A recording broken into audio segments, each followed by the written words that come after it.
अभी तो यासीन मलिक को पकड़ के अंदर डाले, ये प्रधानमंत्री जी के निवास में जाके उनको बिरयानी खिलाते थे।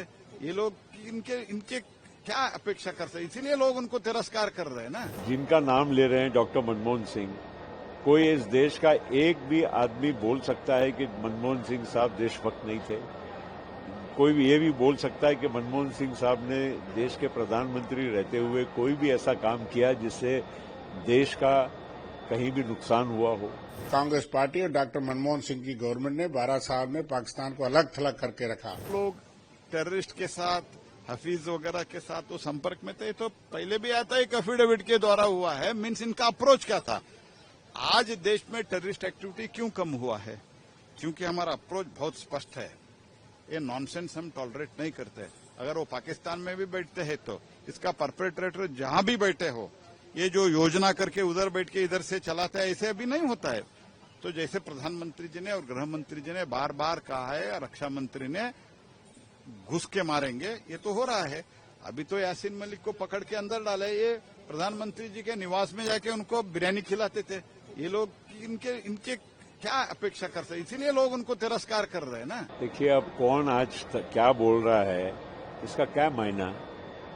जिनका नाम ले रहे हैं डॉक्टर मनमोहन सिंह, कोई इस देश का एक भी आदमी बोल सकता है कि मनमोहन सिंह साहब देशभक्त नहीं थे।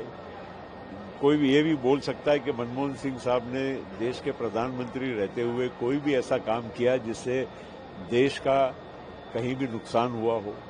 कोई ये भी कह सकता है कि मनमोहन सिंह देशभक्त नहीं थे। ये सारी बातें बेबुनियाद है। आज मनमोहन सिंह साहब तो है नहीं, अब कोई भी बात वक्तव्य कर दे और हमने उसको मान लेना, ये तो संभव नहीं होता है। और जो भी मैं आपको कहना चाहता हूं कि आतंक आतंकी होता है और आतंक के साथ कोई समझौता कोई नहीं कर सकता है। न मनमोहन सिंह ने किया और आज मोदी जी के नेतृत्व में तो सवाल ही नहीं है कि आतंकवाद से कोई समझौता किया जाए। पहलगाम में आए तो घुस घुस कर मारा ऑपरेशन सिंदूर के माध्यम से। उस टाइम पे बालाकोट, पहलगाम हुआ, वो अपना कौन सा हुआ, बालाकोट हुआ, जवाब कैसा दिया।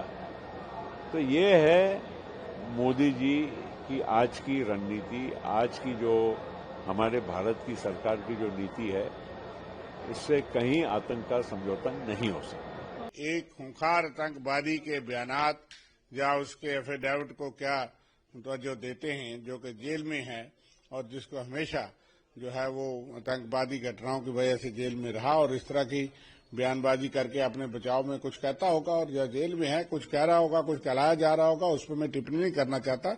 लेकिन कांग्रेस पार्टी और डॉक्टर मनमोहन सिंह की गवर्नमेंट ने 12 साल में पाकिस्तान को अलग थलग करके रखा और आतंकवाद के विरुद्ध एक ठोस नीति थी। हम बोलते कम थे डॉक्टर मनमोहन सिंह जी, लेकिन ठोस नीति थी। वो पाकिस्तान के रहने वाले होने के बावजूद पाकिस्तान नहीं गए, लेकिन मोदी जी तो बिरयानी खाने लाहौर चले गए थे, बिन देश को बताए, बिन बुलाए, शाले बैंड करने और पाकिस्तान के ISI को बुला करके पठानकोट आतंकी हमले की जांच करवाना भी शुरू हो गए थे और ये 56 का सीना दिखाने वाले थे। लेकिन जिस पाकिस्तान ने यहाँ लहूलुहान कर दिया, यहाँ पहलगाम करवा दिया, यहाँ आतंकवादी घटनाओं को इतना बढ़ावा दिया और उस जनरल को, वो खूनी जनरल जो है, उसको बुला करके अमेरिका का राष्ट्रपति जो इनका दोस्त है वो लंच करवाता है और बार बार उसको ऑनर करता है। और जांच कमेटी आतंकवाद के खिलाफ जो है उसमें पाकिस्तान को एक बहुत बड़ा रोल मिल गया है। जो कि आतंकवादी फैक्ट्री के तौर पे जाना जाता था पाकिस्तान, आज इंटरनेशनल लेवल पे उसकी जो एक्सेप्टेबिलिटी बनी है, जो हम देख रहे हैं, ये गंभीर चिंता का विषय। ये इस गवर्नमेंट की विदेश नीति की टोटल फेलियर का नतीजा है।